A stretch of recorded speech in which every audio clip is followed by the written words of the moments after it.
Kalau aku di UMY aku harus ke luar negeri. Aku ini sangat-sangat menantang dan juga menarik gitu, karena secara bahasa kita berbeda, secara sistem pemerintahan kita berbeda, kemudian budayanya kita juga berbeda. Jadi ini dari luar, dari mahasiswa UUM dan juga mahasiswa YRU. Wow. Iya, jadi ada 3 negara dengan 3 kampus berbeda bergabung menjadi satu di KKN 3 negara itu. Betul. Mereka benar-benar solid, benar-benar terbuka dan welcome sama kita sih. Wow, ini core KKN sih menurut aku dan teman-teman semuanya. Kita sebagai mahasiswa UMY itu patut bangga dan bersyukur karena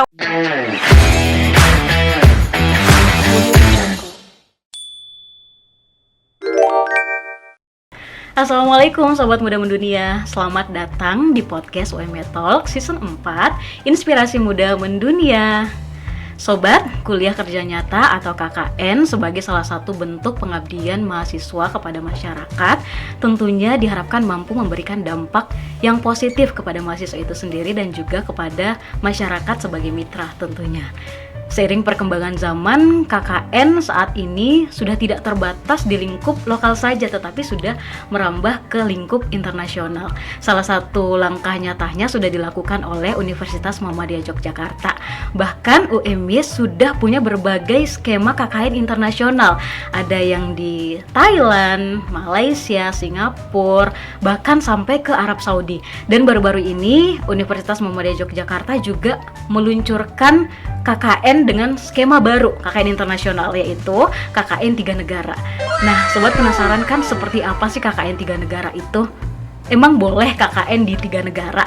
Nah, oleh karena itu, di episode kali ini, bareng aku Mutia Parawangsa, kita akan mendengarkan bersama cerita pengalaman dari salah satu mahasiswa UMY, alumni dari KKN 3 negara. Sudah ada Telaga di sini. Halo. Halo Kak Mutia. Halo, boleh disapa dulu dong Telaga, Sobat Muda Mendunia yang ada di rumah, dan sambil perkenalan diri juga.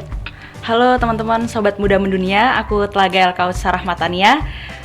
Aku adalah mahasiswa Hubungan Internasional Angkatan 21 yang kebetulan kemarin menjalankan KKN Internasional 3 negara di Malaysia, Thailand, dan Indonesia. Wow, berarti KKN-nya ke Indonesia, Thailand, sama Malaysia. Dan Malaysia.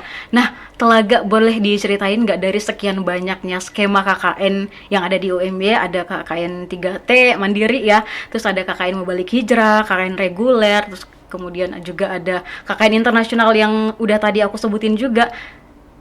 Nah, kenapa memilih KKN 3 negara? Oke, mungkin jadi motivasi teman-teman juga ya. Pertama-tama ketika aku masuk di UMY ini aku udah niat banget karena aku tahu tagline-nya UMY ini mudah mendunia. Kalau aku di UMY aku harus ke luar negeri. Karena aku juga bukan mahasiswa inter, jadi nggak ada kewajiban exchange. Jadi aku ambil skema KKN internasional deh. Dan kebetulan di semester 6 kemarin, di semester antara, itu LPM ngunggah informasi terkait KKN internasional 3 negara. Karena aku bertanya-tanya ya, kita KKN satu tempat aja 30 hari, ini KKN 3 negara akan berapa lama gitu. Akhirnya aku mencari info lah di LPM bahwasanya benar ini 3 negara dalam satu skema gitu. Jadi 30 hari di Indonesia, kemudian 10 harinya di Malaysia 5 hari, Thailandnya 5 hari gitu. Dan menurut aku ini sangat-sangat menantang dan juga menarik gitu, karena secara bahasa kita berbeda, secara sistem pemerintahan kita berbeda, kemudian budayanya kita juga berbeda, sehingga saya sangat excited sih untuk mencoba daftar di program KKN Inter 3 negara ini.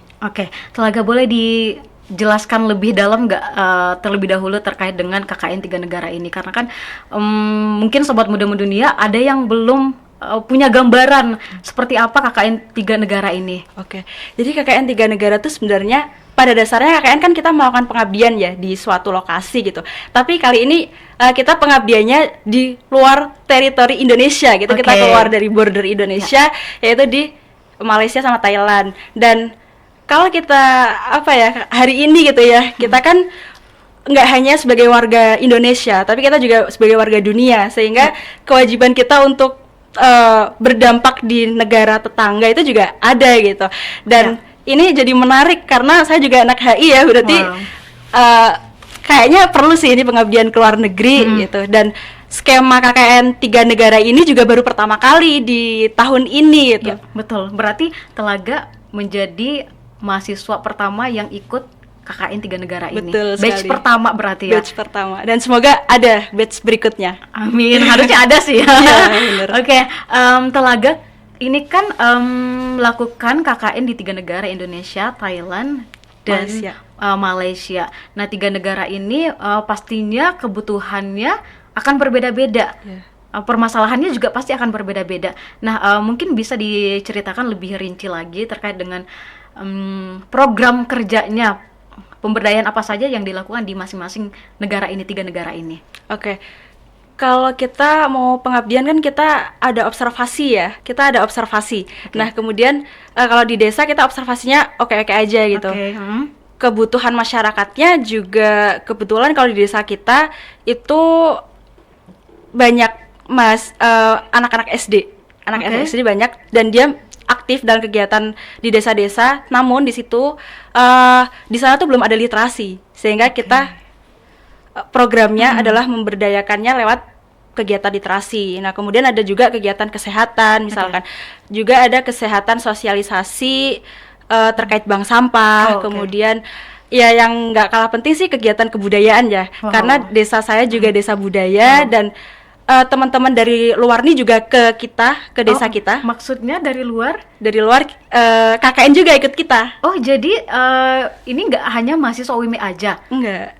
Jadi ini dari luar, dari mahasiswa UUM dan juga mahasiswa YRU. Wow. Iya, jadi ada 3 negara dengan 3 kampus berbeda bergabung menjadi satu di KKN 3 negara itu. Betul. Itu tempatnya di Sleman. Sleman selama 30 hari dengan program yang tadi, kemudian setelah itu ke Malaysia dengan program apa lagi nih yang dibawa ke sana? Tapi mereka tuh hanya sekitar 5 harian. Oh, 5 hari di Indo. Iya, mereka 5 hari di Indo dan ikut program sama kita. Dia juga menyaksikan kegiatan kebudayaan yang ada di Indonesia karena kebetulan juga momennya 17 Agustus ya, Kak. Jadi mereka merasakan lah atmosfer 17 Agustus di Indonesia. Dan kalau di sana kita kebetulan juga lebih ke pendidikan. Jadi di sana ada event, kalau di Malaysia ini. Ya, ada event kita turut membantu mensukseskan event tersebut, lomba-lomba kayak gitu. Nah, sedangkan kalau di Thailand sendiri kita juga di sekolah dasar gitu, Lukmanul Hakim School. Di sana itu kita mengajari bahasa Inggris. Karena ketua yayasannya tuh berpesan kepada kita bahwa Lukmanul Hakim School ini sedang menggalakkan program bahasa Inggris lah dalam kesehariannya.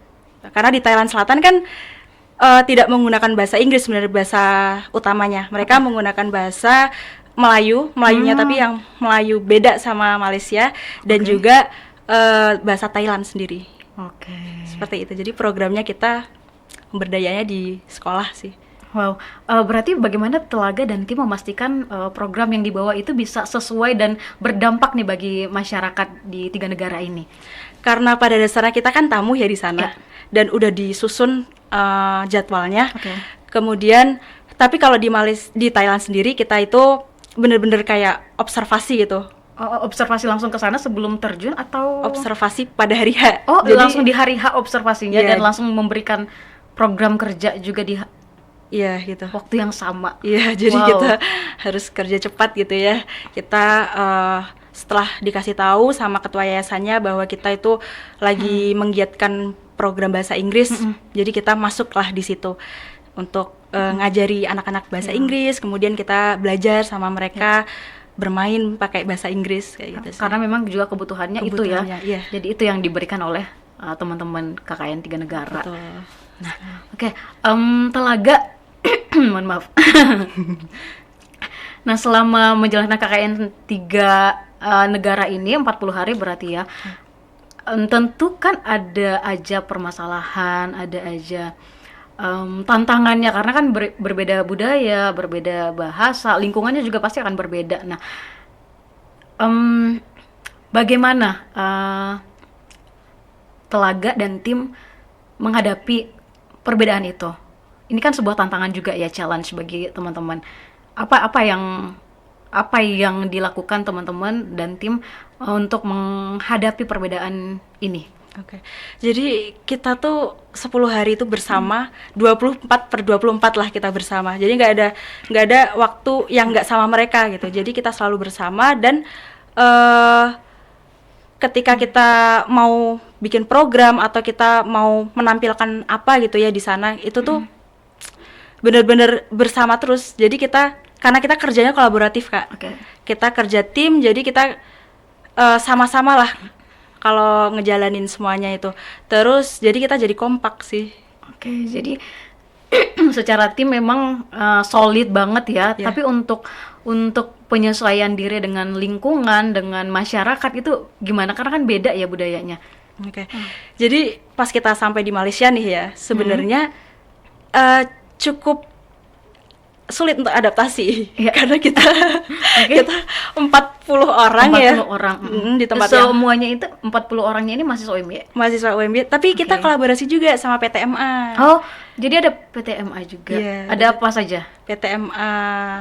Kampusnya PTMA-nya ada Unisa, Palangkaraya, Jakarta, ITBAD, kemudian udah sih kayaknya. Oh, sama Unimugo. Oh, banyak juga ya. Kalau mahasiswa UMY sendiri berarti ada berapa total jumlahnya yang di batch ini? Kalau UMY sendiri kurang tahu sih. Jadi soalnya kita 40 tuh udah keseluruhannya. Udah keseluruhannya sih. Nah, berarti bagaimana menyesuaikan dirinya berarti dengan lingkungan, karena 40 orang kan beda-beda semua lingkungan budayanya dengan masyarakat sana juga. Bagaimana kalian bisa berbaur? Jadi kita tuh pernah kena apa ya? Ya kita di eval lah ya. Karena kita telat, kalau ada kegiatan telat. Sebenarnya bukan kenapa, karena sebenarnya telat itu karena banyaknya mahasiswa juga. Kemudian waktunya itu benar-benar mepet gitu. Jadi waktu istirahat kita tuh juga sebenarnya sedikit ya, karena padat.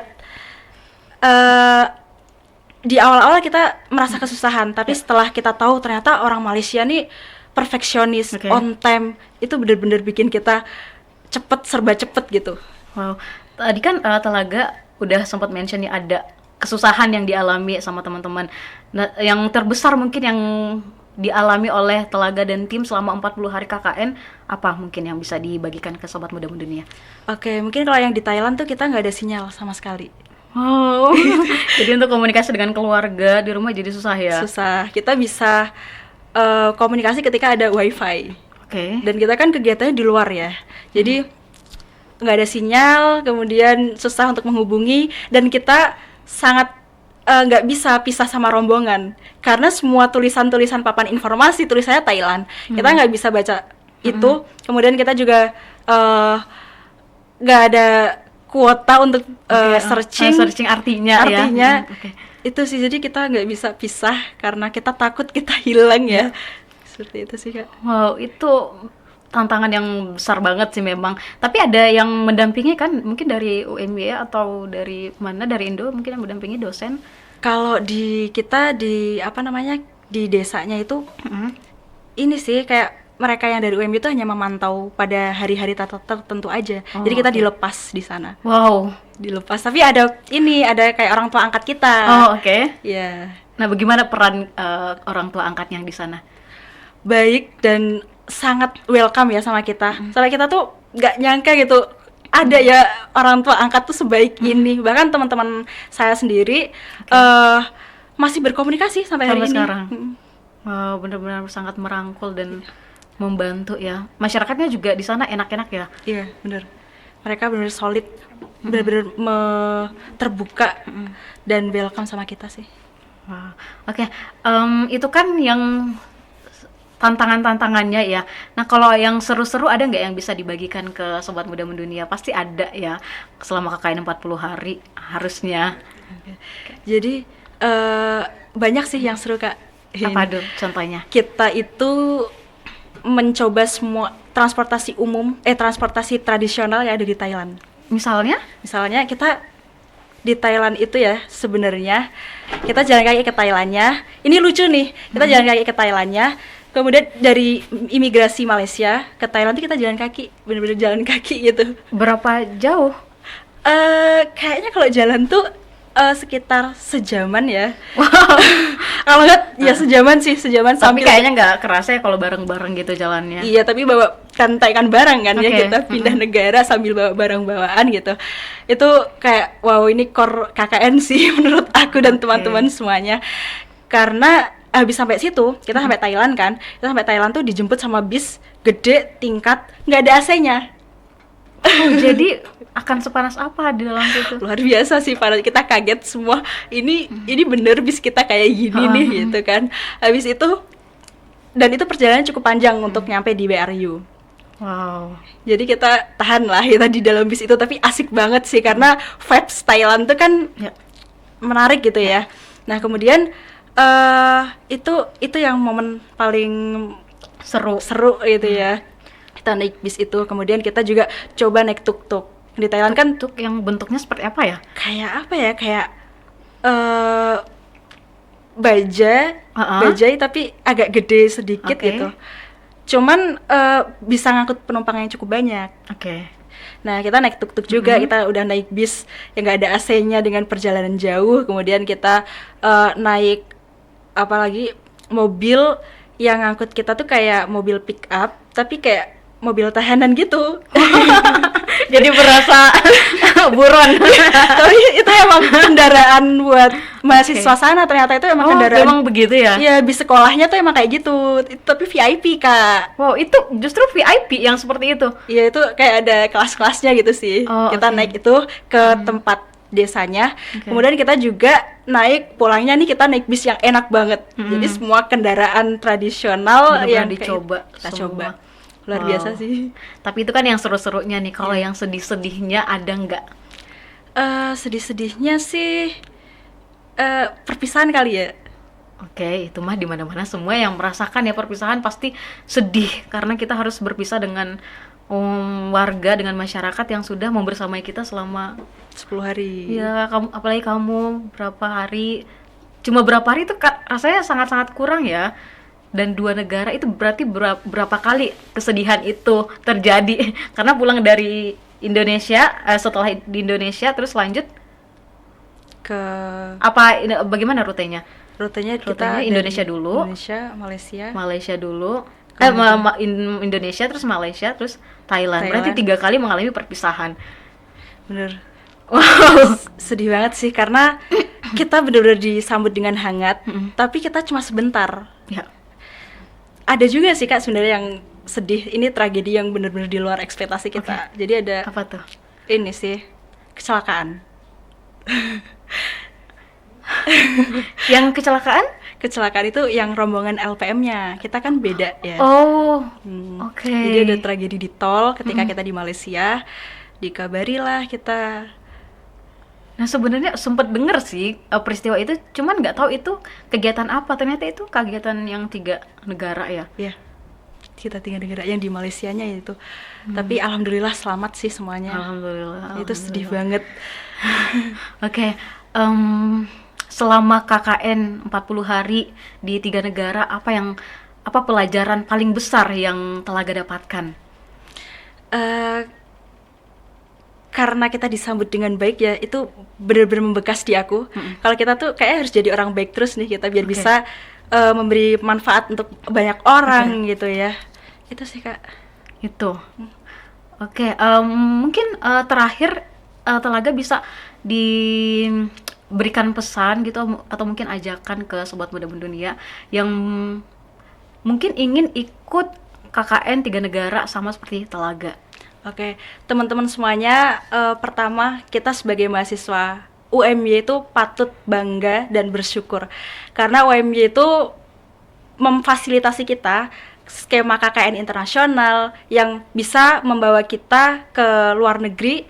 Kita mempunyai wawasan global, kita punya pengalaman internasional, dan itu menjadi privilege bagi kita sebagai mahasiswa UMY. Nah, kemudian dan itu menjadi investasi kita sih ke depannya. Jangan lupa untuk mencoba experience internasional yang ada di UMY. Wow, luar biasa. Nah, sobat, pengalaman yang sudah diceritakan Telaga tadi itu mengingatkan kita bahwa KKN itu tidak hanya sekedar kegiatan untuk menyelesaikan kewajiban akademis kita aja, tetapi ada proses untuk bertumbuh dan lebih punya pengalaman global lagi ya, apalagi KKN internasional. Kita bisa bertemu dengan banyak orang di berbagai negara, itu tentu sangat berharga. Nah, sebelumnya terima kasih banyak Telaga sudah berbagi cerita dengan kita. Dan Sobat Muda Mendunia, kalau misalkan teman-teman ada juga yang ingin di-sharing terkait dengan pengalamannya selama KKN yang mungkin berbeda nih dan menarik, mungkin bisa banget diceritakan di kolom komentar di bawah ini ya Sobat. Dan jangan lupa untuk like, komen, dan subscribe channel YouTube UMY Jogja. Dan nantikan cerita-cerita dan keseruan-keseruan lainnya di UMY Talk Season 4. Assalamualaikum warahmatullahi wabarakatuh. Aku dan Telaga pamit. Dah.